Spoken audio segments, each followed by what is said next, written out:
अफगानिस्तान में महिलाओं के प्रदर्शन से तालिबान डर गया है। तालिबान ने विरोध को देखते हुए नया नियम जारी किया है। तालिबानी गृह मंत्रालय ने नए नियम के तहत कहा है कि प्रदर्शन करने के लिए 24 घंटे पहले जानकारी देनी होगी। नए नियमों के मुताबिक कोई भी विरोध प्रदर्शन के लिए न्याय मंत्रालय से अनुमति लेनी होगी। इसके साथ ही विरोध प्रदर्शन का मकसद नारे, जगह, समय और प्रदर्शन से जुड़ी हर बात सुरक्षा एजेंसियों को बतानी होगी। अगर ऐसा नहीं किया जाता है तो नियम तोड़ने वालों पर सख्त कार्रवाई होगी।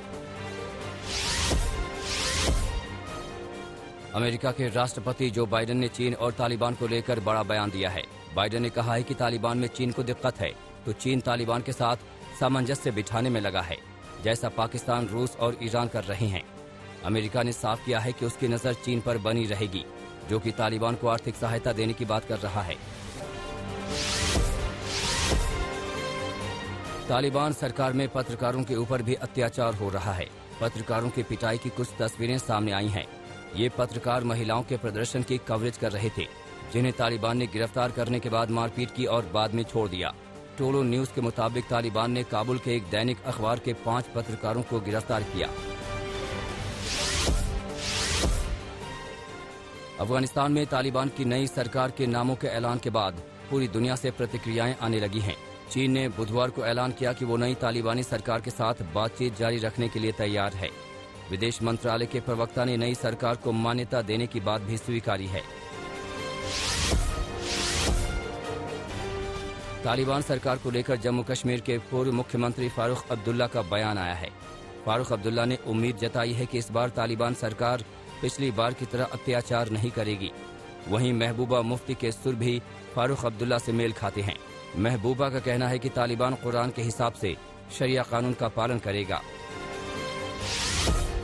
इस मुल्क को संभालना है जो वहाँ पे आए। मैं ये उम्मीद करूँगा कि वो इंसाफ हर एक से करेंगे और एक अच्छी हुकूमत चलाएंगे, जिसमें वो इंसानी हकूक़ को मद्देनज़र रखें और इस्लामी उसूल पर चलाएं। मैं साथ साथ ये भी कहूँगा कि उन्हें कोशिश करनी चाहिए हर मुल्क के साथ अपने दोस्ताना ताल्लुक पैदा हो। और अब की बार अगर वो आए हैं और हुकूमत करना चाहते हैं अफगानिस्तान में, तो उन्होंने वाकई जो इस्लामी जो शरिया जो कहता है असली, ये नहीं जो वो कहते हैं, जो हमारे कुरान शरीफ में है, जिसमें औरतों के हुकूक हैं, औरतों के राइट्स हैं, बच्चों के राइट्स हैं, बूढ़ों के राइट्स हैं, और किस तरह गवर्न करना चाहिए, जो मदीने का हमारा मॉडल रहा है हमारे हुजूर सल्लल्लाहु अलैहि वसल्लम का। तो अगर वो वाकई उस पर अमल करना चाहते हैं तो मुझे लगता है वो दुनिया के लिए एक मिसाल बन सकते हैं।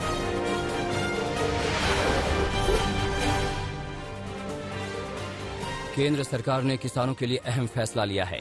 केंद्र कैबिनेट ने साल 2022-23 के सीजन के लिए रबी की फसलों के न्यूनतम समर्थन मूल्य में बढ़ोतरी की है। केंद्र सरकार ने गेहूं के लिए एमएसपी में 40 रुपए की बढ़ोतरी की है, जो अब 2015 रुपए तक पहुंच गई है, जबकि जौ की एमएसपी में 35 रुपए की बढ़ोतरी की गई है।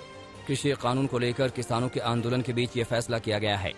सरकार का दावा है कि किसानों को लेकर जो फैसले लिए गए हैं उससे किसानों की आय दोगुनी करने की दिशा में मदद मिलेगी।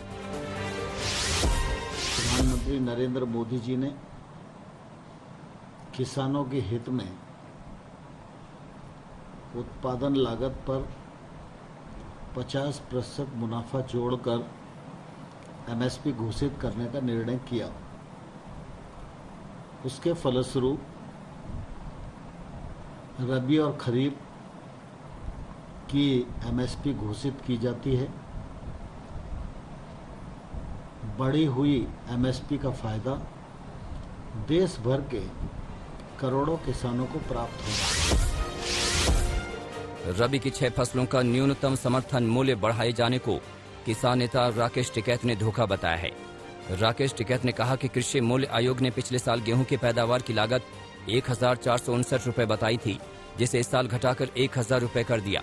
ऐसे में किसानों के साथ इससे बड़ा मजाक कुछ भी नहीं हो सकता है। राकेश टिकैत ने कहा कि जिस तरह पिछले साल समर्थन मूल्य में इजाफा किया गया था, अगर उस फॉर्मूले को भी लागू किया जाए तो किसानों को 71 रुपए कम दिए गए हैं।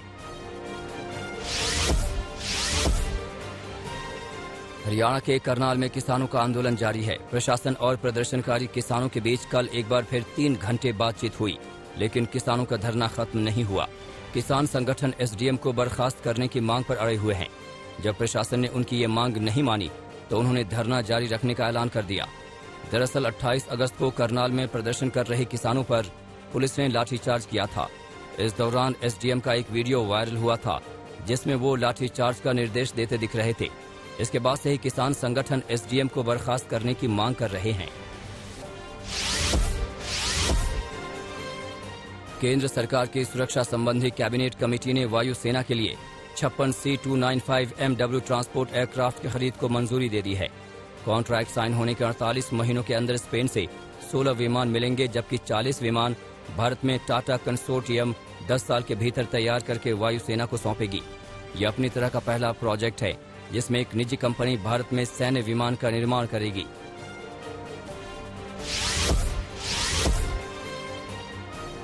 असम में जोरहाट जिले में ब्रह्मपुत्र नदी में बड़ा हादसा हो गया।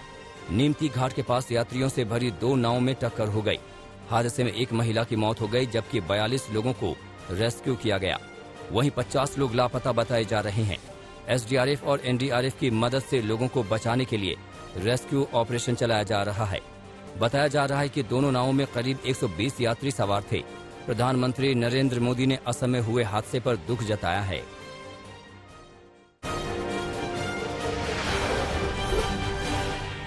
यूपी चुनाव में मुस्लिमों को लुभाने की कोशिश में जुटे एआईएमआईएम अध्यक्ष असदुद्दीन ओवैसी ने फिर से बड़ा बयान दिया है।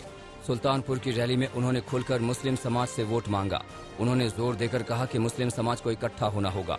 उनकी पूरी कोशिश है कि यूपी के 19% मुस्लिमों को अपनी पार्टी की तरफ किया जाए। ओवैसी ने कहा कि यूपी सबसे बड़ा सूबा है, यहाँ 19% मुस्लिम हैं। आप सबको एक तरफ आना होगा। यूपी में जहाँ पर हर बिरादरी की एक सियासी आवाज है, नुमाइंदा है, मुस्लिमों का कौन है? आपने किसे अपना नेता बनाया है?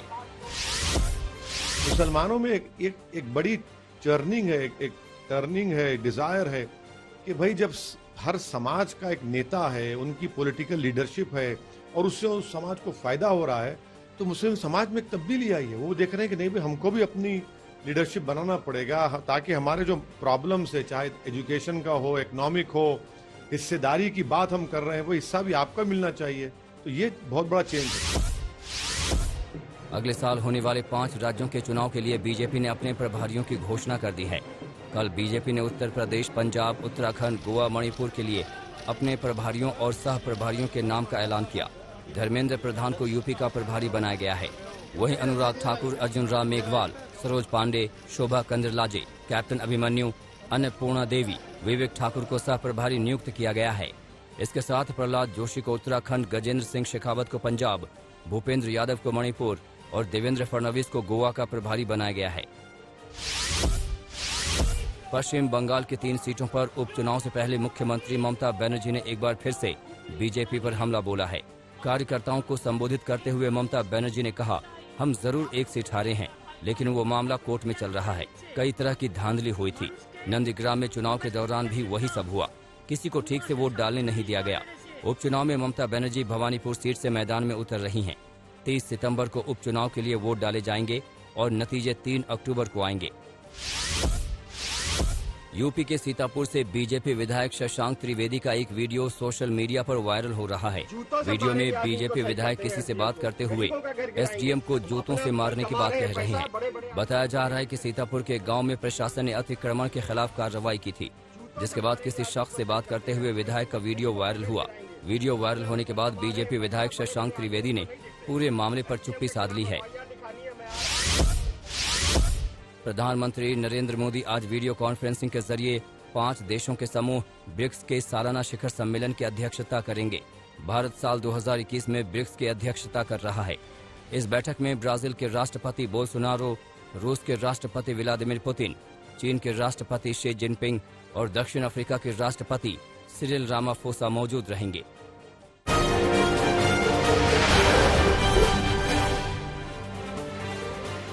बीसीसीआई ने T20 वर्ल्ड कप के लिए टीम इंडिया का ऐलान कर दिया है। 15 सदस्यीय टीम की घोषणा की गई है।